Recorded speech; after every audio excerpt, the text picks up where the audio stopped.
Dali-dali na nga akong bumaba ng hagdan at may bibigay na naman sa aking malaking isda. Pagbaba ko, nakita ko nga siya dito sa lababo. Ito, ang laki.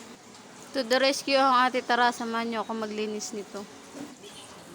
At habang kinakaliskisan ko nga ito, nag-iisip ako kung ano na naman luto kaya ang gagawin ko dito sa isdang malaking ito. Ano kayang magandang gawin dito?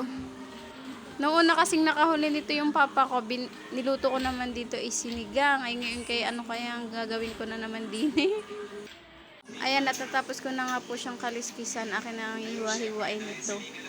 At natapos na nga lang kaliskisan itong islang ito. Ay wala pa rin po akong naisip ko anong gagawin. Yan, bali hiwain ko lang po siya ng 4. At nakaisip na ako kung ano ang gagawin ko. Yan, hiwain ko lang siya ng 4 na putol.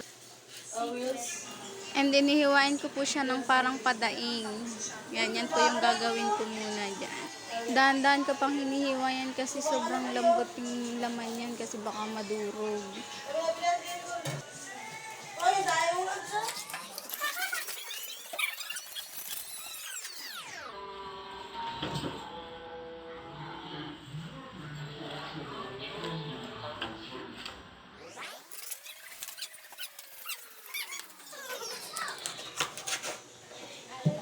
Bali, ang gagawin ko po dito, ibababad ko siya sa suka na may bawang, paminta, magic sarap, at saka ipiprito ko. Yan, ganyan po yung gagawin kong ulam namin.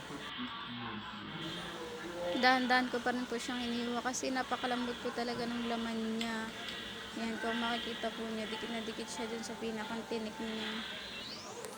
Kaya, dahan-dahan lang para makuha ko yung laman, hindi naman sayang.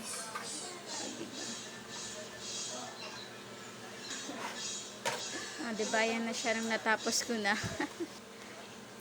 Next naman po. Ayan, ganoon lang po ulit gagawin ko. Hindi ko alam kung ilang kilo tong ano na to, isda na to, so sobrang laki kasi hindi naman to binili namin, sponsor lang po ng aking father.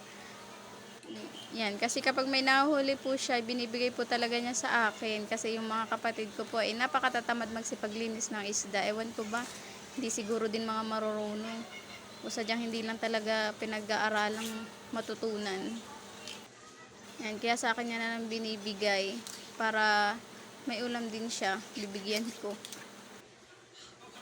Ayan, bali laman nga lang po palang kukunin ko dito eh, hindi ko alam kung saan mapupunta yung tinik, ulo at buntot, kaya siguro sa mga mababait na pusa pagkain na lang po nila kaysa naman itapon, isayang din, mapapakinabangan pa naman nila yun.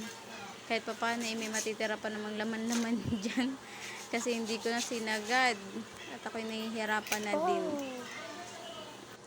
Ayan, nahihirapan na din po akong hiwain kasi napakalambot nga niya. Ayan.